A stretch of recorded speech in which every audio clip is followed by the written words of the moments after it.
From barely uttering a word to knowing when not to work. That's why I don't be coming out doing comedy all the time, because y'all is the worst mother I've ever tried to entertain. Here are the comedians who've managed to remain truly uncancelable, starting with Rowan Atkinson, who isn't just a comedian, he's an institution. Best known as the rubber-faced, eternally clumsy Mr. Bean, Atkinson has built a career out of silence, pratfalls, and expressions so universal that you don't even need subtitles. His comedy transcends borders, cultures, and languages. Oh, good evening, gentlemen. No, that's no problem. Come in, please. Although perhaps if we could just keep that delightful singing down a little bit. Oh, dear. Oh, no, come in, do. Oh, no, that table is reserved. It is also a table for two people. Perhaps this table might be more suitable for 9. Which is why for over 4 decades, he's remained untouchable. Well, quite frankly, Tommy is in trouble. Recently, his behavior has left a great deal to be desired. Dear. He seems to take no interest in school life whatsoever. He refuses to muck in on the sports field. And it's weeks since any master has received any written work from him. Dear me. Quite frankly, Mr. Perkins, if he wasn't dead, I'd have him expelled. But here's the thing. How do you cancel someone whose entire act is about being oblivious? Good evening and welcome to the Boston University Huntington Theatre for this, the second part of our course in elementary courting for men. Not to look like a complete idiot when she opens the door.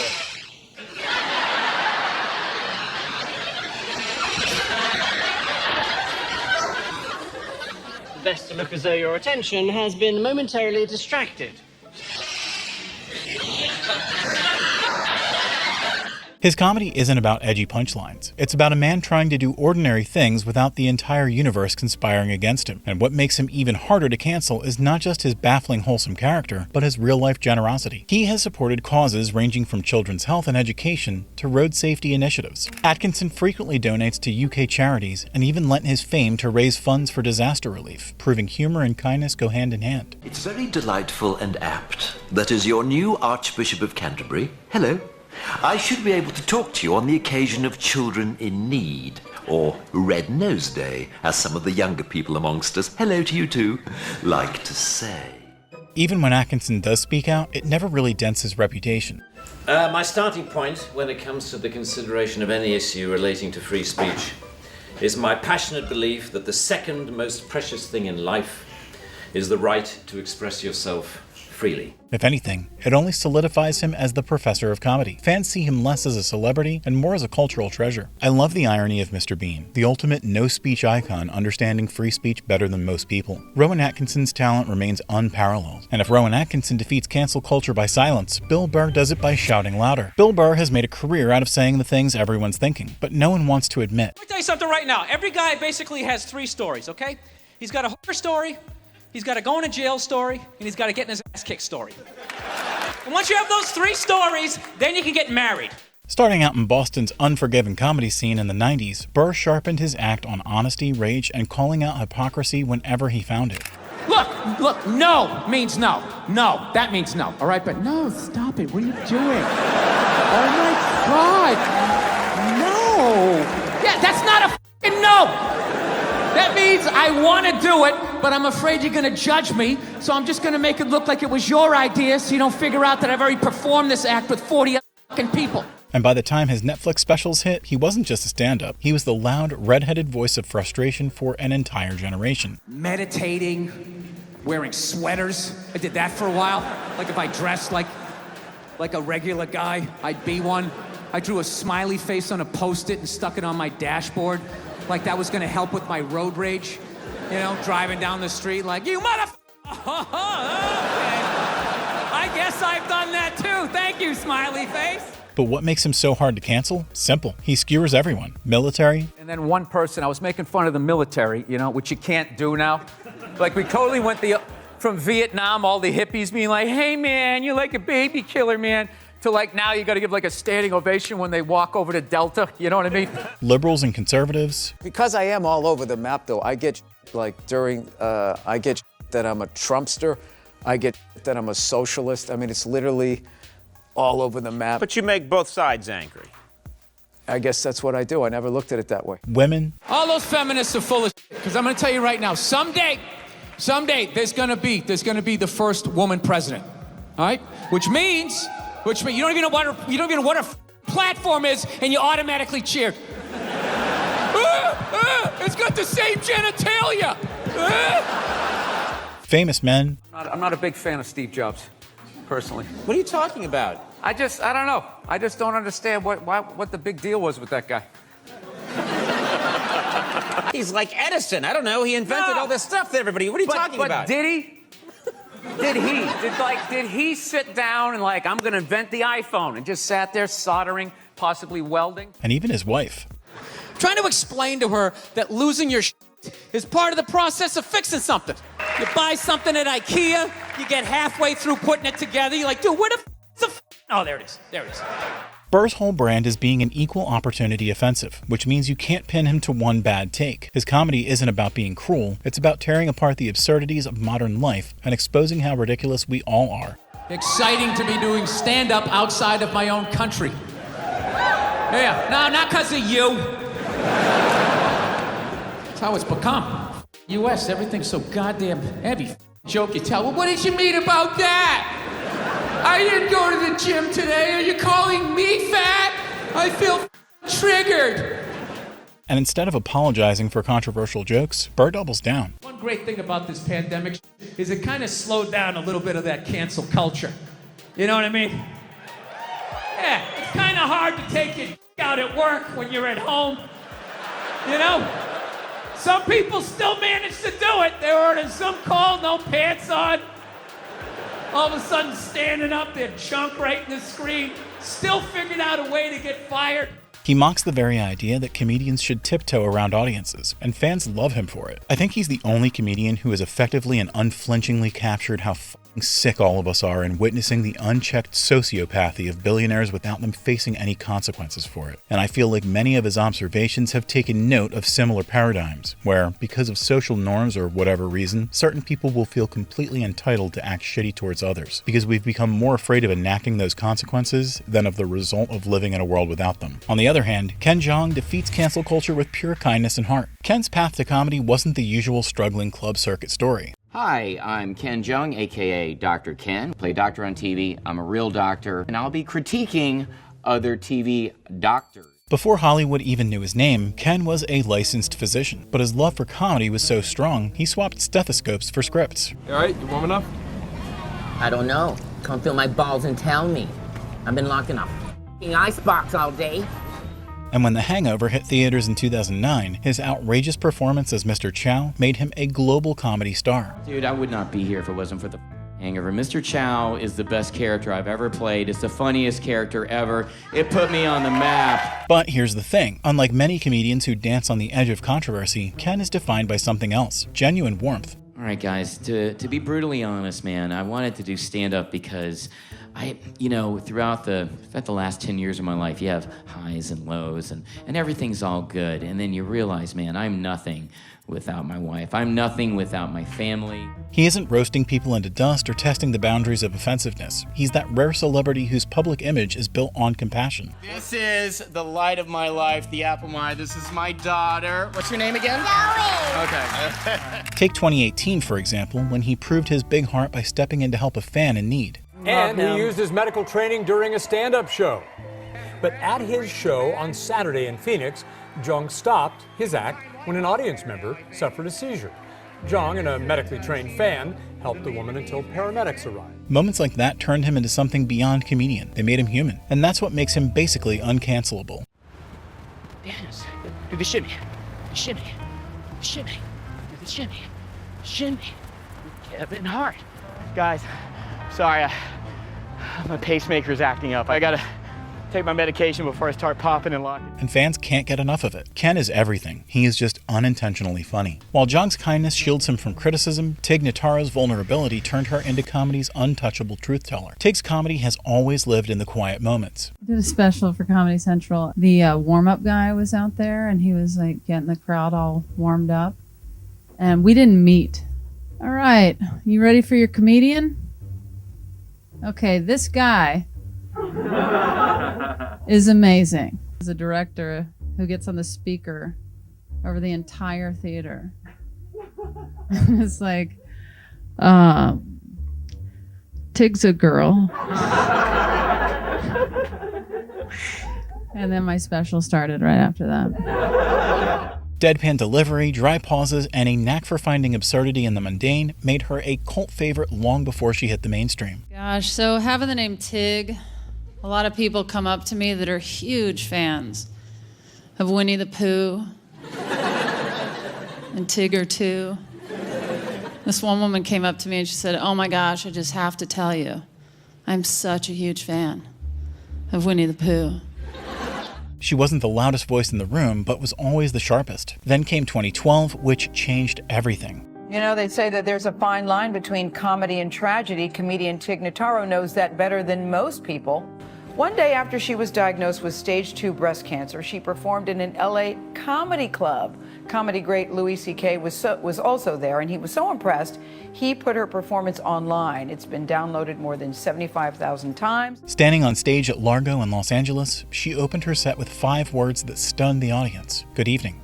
I have cancer.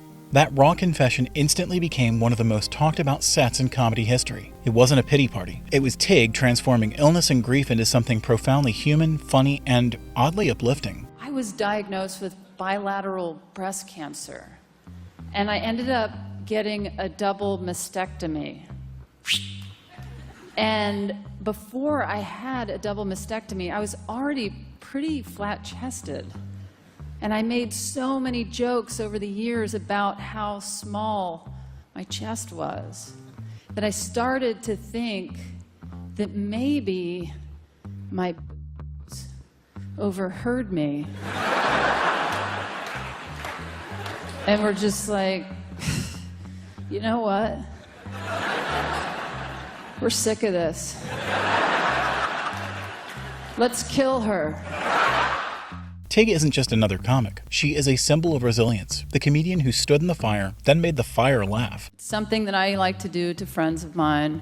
I like to send text messages to friends of mine at random times of the day that just say, "What's your ETA?" I love knowing somewhere across town somebody's frantically rifling through emails and text messages in their underwear, trying to figure out what they agreed to do with me. And that's why she's basically uncancelable. When you've spoken openly about cancer, a double mastectomy, and personal loss in front of strangers, what could cancel culture possibly hold over you? I says to her, why do people talk like that?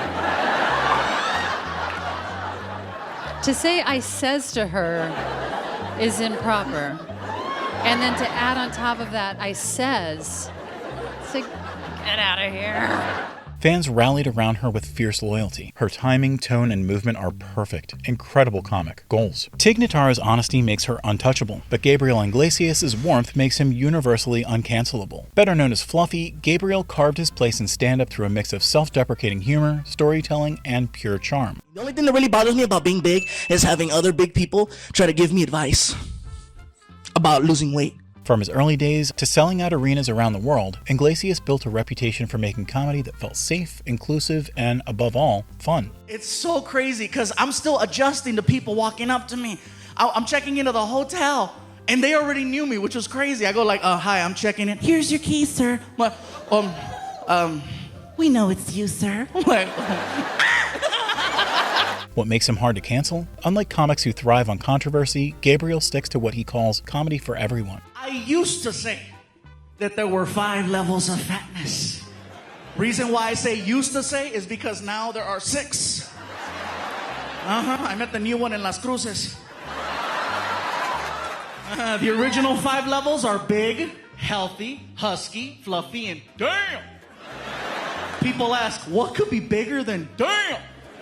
The new level's called, oh hell no. His material pokes fun at himself rather than punching down on others. With Mexicans, we have to be very, very upset in order for you to see the head movement. Otherwise, you can't tell. With Indians, it's all the time. Oh, today is such a nice day. It is such a beautiful day today. I'm so happy. It's very nice, very good. Oh my God, I can't believe it's so nice. It's such a While many comedians flirt with edginess, Iglesias becomes the opposite, a reliable source of warmth. I keep having these issues with it, you know? Like, I got loaded one night, and I don't know what happened. I accidentally wound up at this, dance place. I knew where I was at. Even when you're drunk, you could be drunk and blind. You know where you're at, as long as you hear, He can joke about cultural differences, family quirks, and everyday struggles without sparking outrage. And I got mad when I heard this lady on TV saying that he taught us a lot about nature. And it was like, no, he didn't really teach a lot about nature. If you want to learn about nature, you watch Discovery Channel or one of these, nature programs where they have a guy. Audiences from different backgrounds often feel included in his humor. Hey, look over there. That's Fluffy, one of the most funniest comedians on earth. One joke and you wet yourself. I know I almost did. And while Gabriel Iglesias wraps the world in fluffy warmth, Jim Gaffigan keeps everyone laughing with Hot Pockets. He isn't just a stand-up comedian, he's the everyman of comedy. This city has so many beautiful women. I don't know, but I fall in love like every 10 minutes. I'm sitting on the subway, I'm like, there's my wife. From his Catholic upbringing to raising 5 kids in a 2-bedroom apartment in New York, Gaffigan's brand of humor has always been rooted in food, family, and the art of being lazy. I buy the Hot Pockets. I go in grocery stores, I'm like, I get these. I've never eaten a Hot Pocket and then afterwards been, I'm glad I ate that. What makes him uncancelable? For starters, he doesn't punch down, get political, or stir up internet outrage. Parenting is hard, and it gets progressively harder. That's what they don't tell you when you have a baby. I guess it would be inappropriate. Congratulations. It's going to get really hard. Instead, his material sticks to universal truths: overeating, parenting exhaustion, and other everyday struggles. If you haven't been to Disney as an adult, just imagine you're standing in line at the DMV, and that's it. Unlike comics who thrive on provocation, Gaffigan built a career by doing the opposite. I do try to travel with my kids whenever I can. I have 5 children, so it's not easy. During each of these trips, there's always a moment when I look at my kids and I have the same thought. I could just leave them here. He even performs entire sets without a single curse word, making him one of the few comedians parents and kids can enjoy together. To me, fashion shows just look like skinny teenagers walking around in their parents' clothes looking for food. Fans just can't get enough of Jim's signature blend of warm, feel-good comedy gold. Someone who is in the comedy scene for that long, has that many children, and went through almost losing his wife to a brain tumor must have wisdom to share with the world. I'm glad he chooses to share his experiences via comedy and silly jokes. He's amazing. 25 years later, and his comedy is still timeless. And if Jim Gaffigan proves clean comedy can thrive, Dave Chappelle shows controversy can survive. He isn't just a comedian, he's a cultural force. I got lost today in Montreal. The police helped me find my way. The police helped me. From Chappelle's show redefining sketch comedy in the early 2000s to his Netflix specials sparking global debates, Chappelle's career has been one long tightrope walk between brilliance and controversy. I'm one of the baddest motherfuckers of all time. One of the best singers, one of the best looking motherfuckers you've ever seen. Hold my drink. Why is he hard to cancel? Because Chappelle doesn't flinch. You know, Canada's nice. This is kind of like a kinder and gentler America, in a way. Even like the police are nicer. I'm not gonna say they're nice, I don't know. But they just smile at least, you know? I've been to jail before, twice, not as a prisoner. When The Closer was released in 2021, backlash over his jokes about the LGBTQ+ community was immediate and loud. But I can't say the word. And she said, because, David, you are not gay. I said, well, Renee, I'm not a either. Protesters demanded that Netflix drop the special. Dave Chappelle, he's one of the biggest comedians in the world and gets paid millions by Netflix to release exclusive comedy specials, including his 6th, released earlier this week, The Closer. But Chappelle's comments about the transgender and LGBTQ+ communities have outraged many who are now calling for the special to be removed. Instead, Netflix doubled down, and Chappelle sold out arenas worldwide. They've canceled people that are more powerful than me. They canceled J.K. Rowling. My God, J.K. Rowling wrote all the Harry Potter books by herself.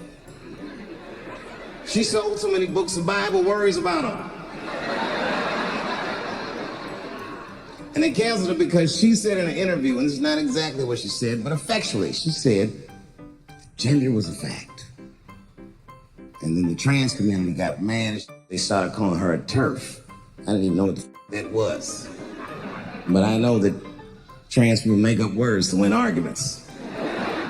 Many fans believe he was doing what great comedians do, making people uncomfortable to spark conversations. He is the GOAT because he is a modern philosopher who conveys his message through comedy. Just YouTube some of his speeches. The way he can captivate an audience is unrivaled. I have seen Chris Rock, Bill Burr, Kevin Hart, Eddie Murphy, Charlie Murphy, Joe Rogan, Ricky Gervais, and Paul Mooney live. They are all great, but listen to how they talk about Dave. The difference between them and Dave is how educated and well-spoken his words are. His timing, pace, and delivery are the best I have ever heard or seen, and I am almost 70. He is eons ahead of anyone. He is one of one. Generations from now, people will talk about Dave Chappelle as he is forever immortalized by so many.